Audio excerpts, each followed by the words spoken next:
Okay, what do we miss? I think we still need to talk a little bit more about the rehearsal process, being prepared. Yeah. So for one, you have a rehearsal schedule. If it says for you to be there, should we be there? Always be there. There's only like 2 reasons that you won't be there. And what are those 2 reasons? Well, first of all, there's only 2 times you let somebody know that you won't be there. Let's start with that. Okay. First is immediately on your audition form. I am missing these days. Yes. And then they know, the director knows, because that can affect casting. Yep. I will be there these days. Or if, also immediately if something else comes up. Like you have your rehearsal schedule and then you see, oh my gosh, my family's flying to London for my cousin's wedding and it's already scheduled. Let the director know immediately and see what they say. Right. And then the other time is if there's an emergency. Obviously, people are understanding. Definitely. But you let them know as soon as possible. It's always immediate. Yeah. It's not really, and you let them know immediately, and directors should not find out 5 minutes into rehearsal that suddenly you can't be there. If you have to leave early or you're coming late, it is an immediate notice, like a week before. Even if you have to say it that day, it's almost too late. Unless it's an emergency, obviously emergencies happen. Because that's again in that rehearsal ethic, in that standard, that's what's going to start to get known. Oh, you know what? Like they missed 10 rehearsals and I didn't know about it. I don't know if we can rely on that person anymore. Right. Yeah. So. Because remember, in a rehearsal, you have 5 people in the scene that day, and all of a sudden, one of them, you, is not there. It throws everything. We've had to work on the fly. It either means the rehearsal isn't going to be as good, or the rehearsal just isn't going to really be able to happen. Yeah. And that affects the entire cast. So, either communicate really early, or just be there. Yeah. Honestly, can I just say this?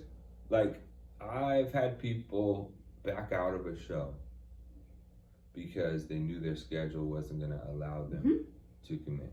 Yeah. That's something you talk to the director about if you can. Yeah. Like, hey, I'm only going to be at half the rehearsals. Will you still take me? Will you still take me? And then and sometimes it's like, well, audition and let me see. Because sometimes maybe there's a role that you only need to be at half the rehearsal. Yeah. And we need you in that role. Yeah, and so, you're letting the director know then you're not going to get casted as the lead. Right. But you could get casted as this supporting part that is on 3 times. Yes. We've asked lead characters, do you want this lead or do you want to be in sports and theater? Yeah. Which do you want? And we've had people say both. But I guess the main point is it's a conversation with your director. Right. Because that rehearsal schedule, once it is in your hand, is a contract. It is. It really is. And we can plan further out in the rehearsal schedule when we know who's going to be there. Right. Yeah. Okay, so there's this other thing. Good. Oh my gosh, there's so many things. We'll probably have to do another one of these too. Oh yeah. Mr. Human, have you heard of the term opening night performer? Oh, you've been waiting to talk about this one. I've been waiting to talk about this one. I've heard of it, and it drives me crazy, guys. Drives me nuts. Ms. O'Neill, how do you... Okay. What is an opening night? What is it first? Define it. Go ahead. An opening night performer is that performer that has saved up the entire character for opening night. What do you mean? Like they didn't full out rehearse and reveal who they were and how good they were? Exactly. And they waited in the opening night boom, and you're like, Whoa! That's unexpected. I didn't know they were gonna do that. Right. So you've given notes. They know they're blocking. They know how to get through the show, basically. Right. But they've saved everything. All the little nuances of how they say a line and the reactions is all saved for opening night. Right. And we're not talking about like, okay, opening night, you have energy, extra energy because the audience is there. And right.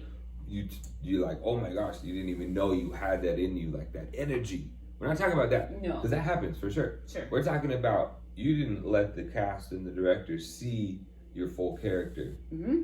And I've had, not here, but other places. Yes, when we talk about having, that doesn't mean here. Yeah. We do work other places and do other things. I've had lead characters, singers, try to not like fully sing. They like tried to just mark the songs through all the rehearsals. And then I didn't know this.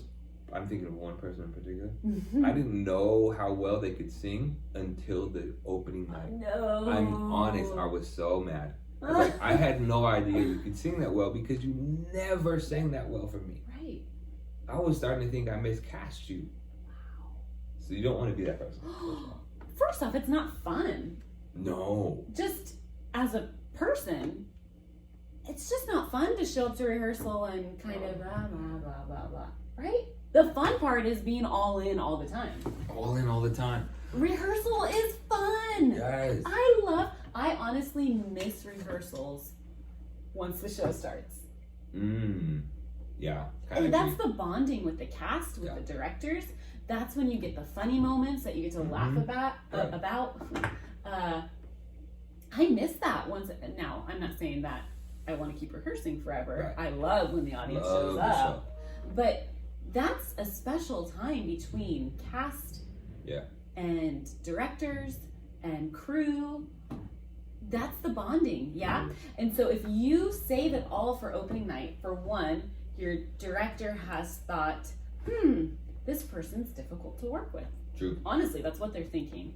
And they've already processed that it's been a difficult experience. Mm-hmm. Even if your performance is outstanding come opening night. Right. Your cast members, your fellow cast members, who have all been putting in 100%, don't know how to work opposite of you.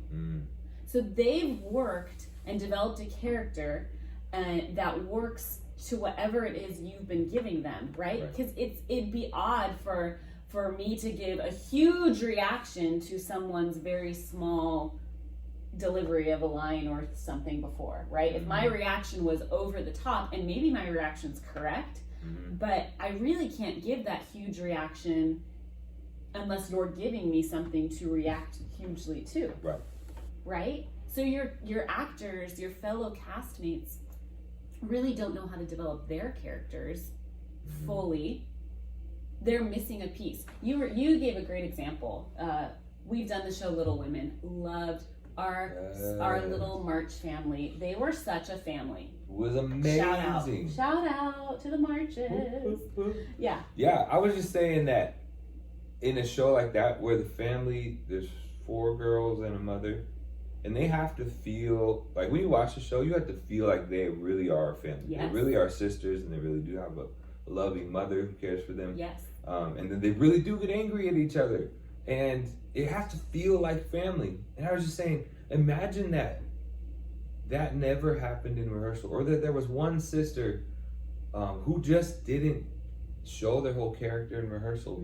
You'd have a disjointed family dynamic when the show started. Yeah. You'd have that element that was missing, and it would be obviously missing. You would say, oh, that person's acting. You don't want to feel like any of them are acting. You want to feel like they really are family. And that has to start in rehearsal because it takes time to build relationships. It does. You are building relationships in so many aspects with the people that you're acting with, and you're performing with. And I will tell you, I have sat in the audience before, and there's a show, it's one of my favorite shows. I saw it on Broadway, fell in love with the show. So the minute it was in LA on a tour, I found a friend who would go with me. We went and saw it, And that feeling that I had from the first show was gone because I didn't believe the lead character. Just the lead. Just one person. Through the whole show. I still enjoyed the elements of the show that were unique and wonderful, but I walked away going, no. Mm-hmm. If that would have been my first experience, I would have only thought, oh, there were some cool moments. Yeah. And then I saw it a third time, and it was back to that first. Yeah, one character threw it for me. For sure. This is such a big topic. It is such a big topic. We will probably have to stop soon. Yeah. Are there any final things just for this one? We'll come back to rehearsal later. Yeah. Oh, here's the deal. Opening night performers, here's what you miss. I think this is what we need to do. Yeah.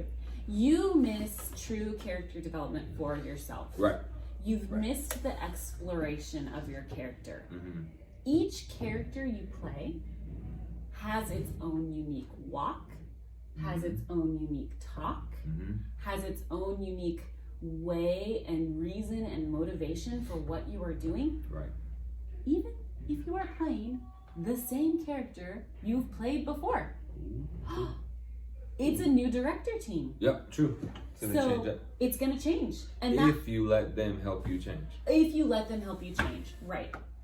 And so, because of that, if you become an opening night performer, you suddenly are missing that exploration of your exact walk, your exact talk, and maybe you've processed it in your mind, but you haven't gone through the failure process. There is a failure process, and I don't mean that in like a negative way. I mean that in a very, very, very positive way. Yes. You are gonna fail the walk until you get to that right walk. Right. It's not gonna be right the first time. It shouldn't be. Right. I remember I had a director who always would say, do it different. And maybe it was perfect that first time. Maybe it was, but she made me do it differently. Change it up. I need you to change it up. Do something different. Oh, emphasize a line differently. So very important with accents too. If you're trying to get an accent, try it early. Yeah. That way it can be coached and changed and moved until you lock it in. Right. And then you get comfortable with it. Right. And you've missed that age of exploration. If you become an opening night performer, your failure time is now going to happen in front of an audience. Yeah. Ooh. So true. And so that's it for now. Yeah. Yes. Oh, it looks like we have 2 more minutes. We have 2 more minutes. I just want to say, vulnerability in that is really huge, because I think a lot of times why people are opening night performers is because they just don't want anyone to see them mess up.